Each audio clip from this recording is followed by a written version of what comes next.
Grace. It's one of the most beautiful words in the Bible and one of the most misunderstood too.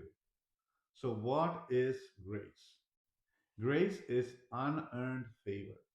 Grace is God giving us what we do not deserve. Grace is love expressed when judgment was possible. Grace is strength supplied when we are weak. But let us also say what grace is not. Grace is not permission to sin. Grace is not ignoring truth. Grace is not pretending wrong didn't happen. Grace is not weakness. Grace is powerful. Grace transforms. Grace restores. Grace strengthens. Ephesians chapter 2 verse 8 says, "For it is by grace you have been saved through faith, not by works." You didn't earn salvation. You didn't qualify for it. God gave it. That is grace. Now think about this. Every single day we live by grace. You woke up this morning, grace. You are breathing, grace. You still have purpose, grace. Look at Peter. He denied Jesus three times publicly. By justice standards, he was disqualified. But after the resurrection, Jesus restored him. He asked, "Do you love me? Feed my sheep." That is grace applied. Grace didn't ignore Peter's failure, it restored him beyond it. Look at Paul. He persecuted Christians, approved of violence, but God met him on the road to Damascus. And Paul later wrote in 1 Corinthians chapter 15 verse 10, "By the grace of God I am what I am." Grace changed his identity. Grace turned a persecutor into a preacher. Look at David. After his sin with Bathsheba, he deserved judgment. But when he repented, God restored him. Grace doesn't erase consequences always, but it restores relationship.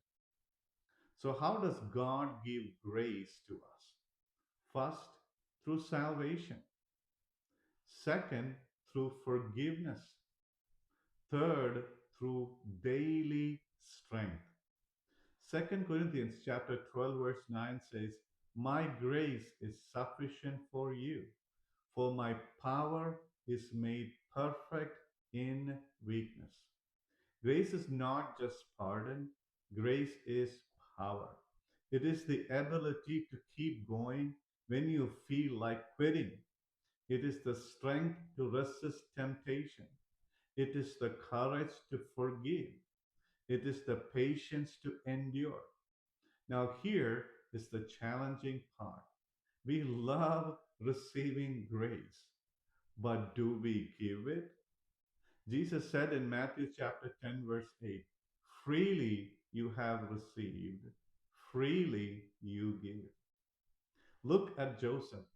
His brothers betrayed him, sold him into slavery, lied to their father. Years later, he had the power to punish them. Instead, he chose grace. "You meant it for evil, but God meant it for good," is what he said. That is choosing grace. Look at Stephen in Acts chapter 9.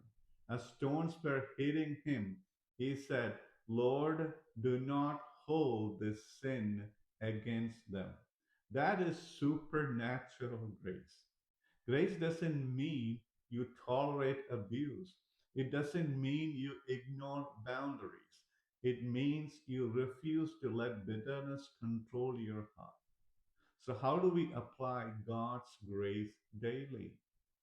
First, remember how much you have been forgiven. When you realize how much grace you needed, you become more patient with others. Second, pause before reacting. When someone offends you, ask, how has God treated me? Third, speak words that restore, not destroy. Colossians chapter 4 verse 6 says, let your conversation be always full of grace. Fourth, depend on grace for yourself. Some of us are harder on ourselves than God is.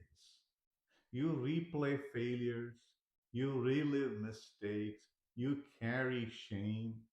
But Romans chapter 8, verse 1 says, there is now no condemnation for those who are in Christ Jesus. Grace removes condemnation. Choosing grace daily means when someone disappoints you, choose grace. When you make a mistake, receive grace. When conflict arises, respond with grace. When temptations come, rely on grace. When you feel weak, trust His grace. Grace is not a one time event, it is a daily choice. That is why Hebrews chapter 4, verse 16 says, let us approach God's throne of grace with confidence, not fear, confidence. Because grace invites you closer, not pushes you away. So today, choose grace in your home, in your marriage, in your workplace, in your church, in your thoughts. Pray this, Lord, thank you for your grace toward me. Help me receive it fully. Help me extend it freely. Teach me to respond with grace daily. Let your grace strengthen me where I am weak. Because when you choose grace daily, you reflect the heart of God.